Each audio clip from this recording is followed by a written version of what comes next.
హల్లెలూయా. ఈరోజు దేవుని వాగ్దానం 1 యోహాను రాసిన పత్రిక 4:4 మీలో ఉన్నవాడు లోకములో ఉన్నవాని కంటే గొప్పవాడు అనే గొప్ప విశ్వాసములో అదృశ్యంలో ఉన్న నిత్యశక్తి అయిన దేవుని ఆత్మస్వరూపైన దేవుని బలమును మనము ఎరిగి ఉండవలెను.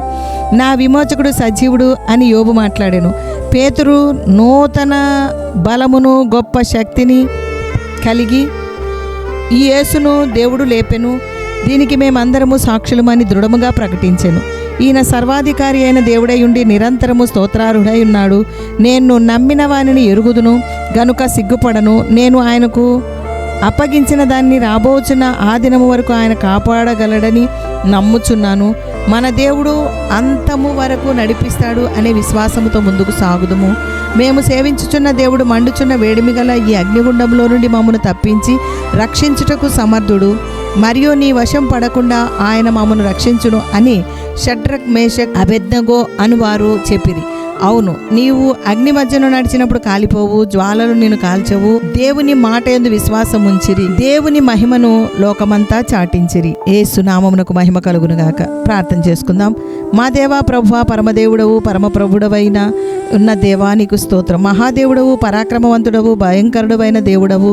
దేవా, నీకు భయపడి నిన్ను సేవించి నిన్ను హత్తుకొని నీ నామను ప్రకటించుటకు కృపచూపుతున్న దేవా నీకు స్తోత్రం. కీర్తనీయుడవు దేవా, గొప్ప కార్యములను మా పక్షమున చేయువాడవు యేసయ్యా. ఆకాశ మహాకాశములను పట్టజాలని దేవా, సర్వశక్తిగల దేవా, నీ ప్రేమను రుచి చూచి మేము నమ్మిన వాని ఎరుగుదుము గనుక సిగ్గుపడము. మా దేవుడు అంతము వరకు నడిపిస్తాడు అనే విశ్వాసముతో ముందుకు సాగుటకు కృప దయచేయము. ప్రభువా, నీ కనికరము పొందునట్లు ప్రభువా అనుగ్రహించుము. అగ్ని లాంటి శ్రమలలో కూడా మాతో ఉండి నడిపిస్తున్న దేవా, నీ సహాయము దయచేయము. ప్రతి దినము నీకు ఇష్టముగా ఉండుటకు తగిన జ్ఞానమును, తెలివియు, బుద్ధిమంతులమై చురుకుగా ఉండుటకు కృప కలుగునుగాక. నీ మహిమ కొరకు మా దేవుని వలన కలుగునుగాక. దేవా, కృతజ్ఞతాస్తుతులు చెల్లిస్తూ గాన ప్రతిగానములు చేయుటకు కృప కలుగునుగాక. నీ వైపు చేతులు చాపి నిన్ను అడుగుచున్నాము తండ్రి. మా ప్రార్థన విన్నపములు ఆలకించి మా మొర ఆలకించి నీ ప్రజలముగా నీ సహాయము దయచేసి మహిమ పొందండి ప్రభువానికి స్తోత్రం. యేసు నామములో అడుగుచున్నాము తండ్రి. ఆమెన్.